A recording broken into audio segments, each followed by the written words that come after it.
Those that didn't know, we went down to Indiana to camp associated with Anchor Baptist. We had, thankfully, we had an extra set of drivers. So we had two groups going down. We had Daniel and Stacy. I really appreciate them coming along. I'm not going to spoil it for anyone with what all the preaching was about, but they didn't have a theme to it that was hearing God's voice. And like I said, I just want to let them have as much time as they want with it. But thank you for your prayers. As you listen to the testimonies, I want you to keep in mind to keep them in your prayers as the weeks go on. Unlike a lot of camps where all the preaching is, you get fired up, get all your tears at the altar, and then you go home and go back to what you were used to doing before. There's a lot of meat and substance to getting fired up, yes, but also when you go home, how to handle the temptations and the distractions, and still hearing God's voice when all the other voices come back into your life. So there's a lot of meat and substance to the preaching. So I say that to say, please keep these guys in your prayer because they need it, and you know what kind of crazy world we're living in, that if they don't have our prayers, there's not really as much of a chance that they're going to make it. So please, as you hear these testimonies, keep them in your prayers. I'm not sure who wanted to go first, but one. Well, like Kel said, thank you all for your prayers. I mean, you surely could see it throughout the week. Just little things came up, nothing major, and just see God's hand. So the theme this year was "Speak, Lord, for Thy servant heareth." So the first night, they gave us a booklet with like memory verses to memorize and stuff. And the first one I looked at was 1 Samuel 3:10, and the Lord came and stood and called us all the times, Samuel, Samuel. And Samuel answered and said, "Speak, Lord, for Thy servant heareth." That one kind of stuck out to me all week, and it was just, am I in Samuel's shoes? Am I listening? Am I willing to get up every time? So that's what my mind was all through the week is, what is my motive? What do I get up for? What are my weaknesses that I need to get up and to like speak, Lord, for Thy servant heareth? Because I struggle with that lately, especially in the world nowadays. It's just a grind, and it's just like, it's hard to hear God's voice if you aren't listening for it and you don't know it. It's a blessing that this camp, because it's not unlike other camps. It's just, everybody there is just, it's encouraging. It's like, surely like iron sharpeneth iron. It's just like, it's cool to see how different conversations, just like God giving you a handful of blessing, and just something I was thinking about, someone just come randomly talks to me, and it's just, there's one guy, Dan, he was the paramedic at the camp, and one night we sat and talked for like 20 minutes, just out of the blue. He came and talked to me, and it was encouraging after the sermon, and he was just bringing things up I was thinking about, and I've never seen it how he's saying it. It was just a real blessing. And just Brother Peacock, all his sermons are honestly great, and it's applying to our lives, and there's so much need that it's still processing. It's trying to live it through the week and trying to keep this fire kindled, and just letting what's going in. There's a message on a leather flap for like a water pump, and it's like you got to keep that wet. Even a little water helps, and it gets dry real quick, but a little water goes a long way.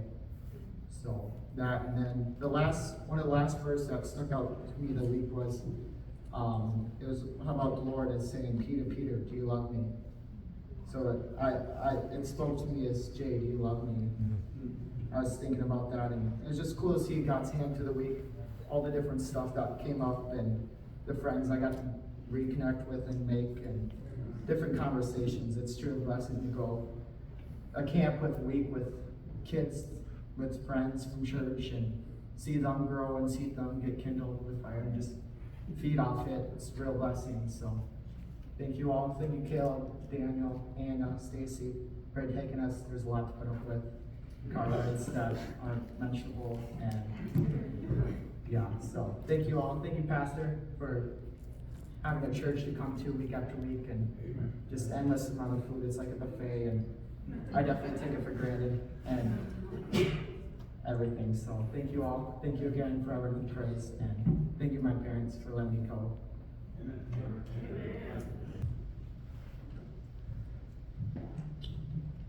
Well, there's a lot to be thankful for. Thank you, Anna, Caleb,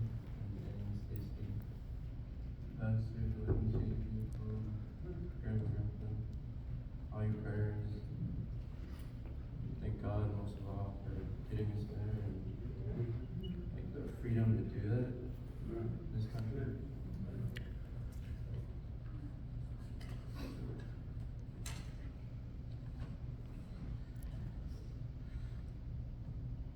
There's a lot that stuck out to me.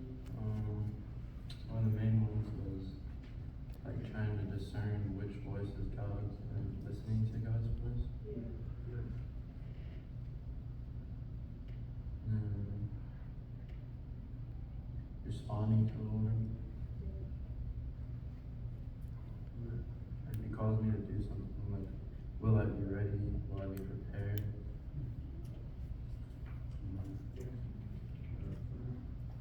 And another thing was, I know I'm guilty of this because I'm in school. My friends ask me, "Oh, you want to hang out this Sunday?" I'll be like, "Oh no, I have to go to church." But what I should be saying is, no, I get to go to church. That's true. I get to read my Bible. I get to pray. I get to go hand tracks. I get to witness. I get to street preach. And the last night, John 21:15, Lord asked Peter if he loves him.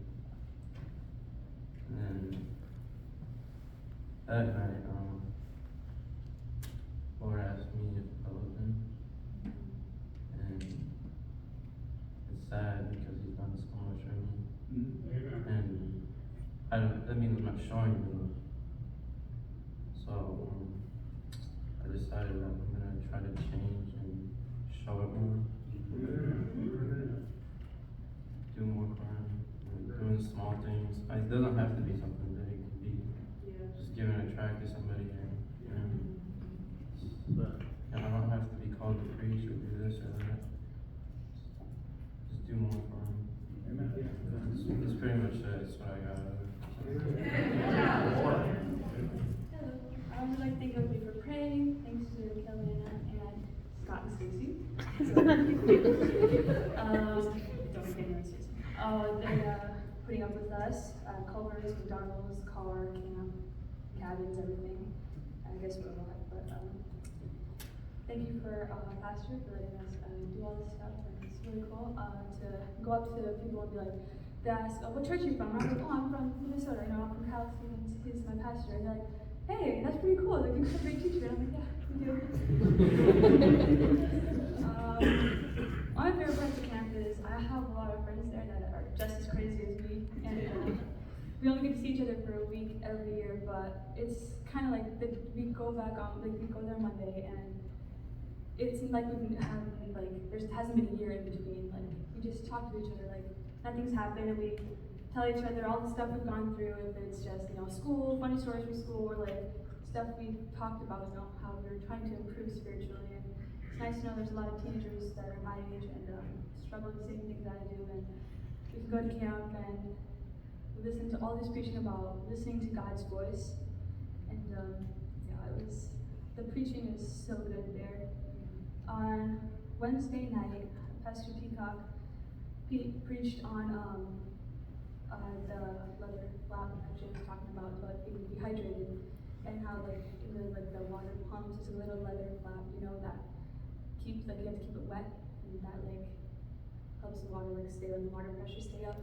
And if it gets dry, all the gunk gets inside, it gets all messy and stinks and stuff. So he's talking about keeping our leather flaps wet, soaking in water and making sure that we stay hydrated. And he talked about how dehydration is a lot it has a lot of parallels in the spiritual and in the physical life.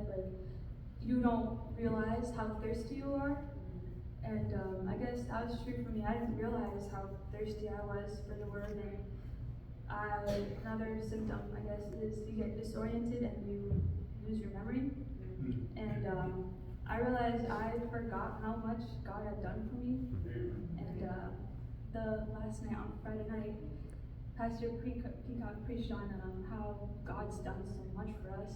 And it really hit me. And it was really good. I think the funny part about Wednesday was after he finished preaching about dehydration, we played glow in the dark soccer, which Mr. Tim, the games coordinator, he does the craziest things. And I don't know how he came up with glow in the dark soccer, but I got very dehydrated that night and passed out.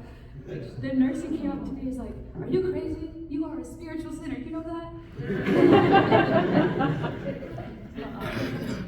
The morning chapel sessions were really good. On Thursday and Friday, Pastor Peacock just kind of teached about, how to talk to God and listening to all the different voices and just remembering that God's voice is the voice that doesn't talk when your mind's chaotic. He talks to you in your peace because he speaks through a still small voice.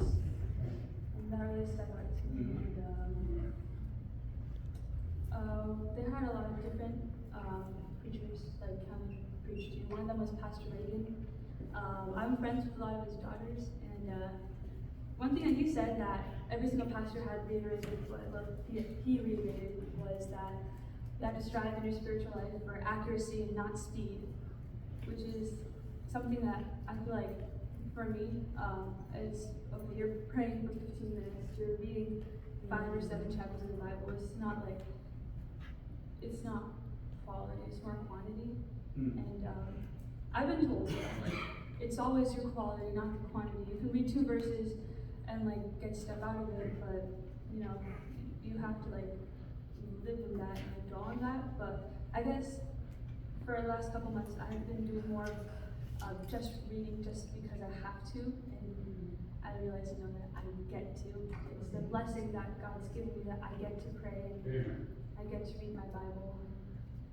Yeah, so this week it hit me really hard, but that's what I needed, and I'm happy I could share it with all my friends, because I feel like we really got to connect with each other in a way that we didn't know we could connect, and it was hilarious, and it was so nice to I get to talk to my brothers and sisters in Christ that, I see every week twice, and yeah, I loved it, and I hope that we can continue to do this with the Lord tarries, and thank you all for your prayers. So I will say thank you to Caleb and Anna and Daniel and Stacy for taking us. And the pastor for letting us go and for using their vehicle, and my grandparents' van too. There was one bad thing about this trip. One of the nights we were getting ready for church, and Abby burnt me with the curling iron. There's still a scar there. There's 2 messages that stuck out to me. One was by Pastor Evans from Michigan. It was about preparations for listening to God. That was just really good. And the other one was from Brother Peacock the last night about surrendering your life. And the last 2 nights, something popped into my mind, and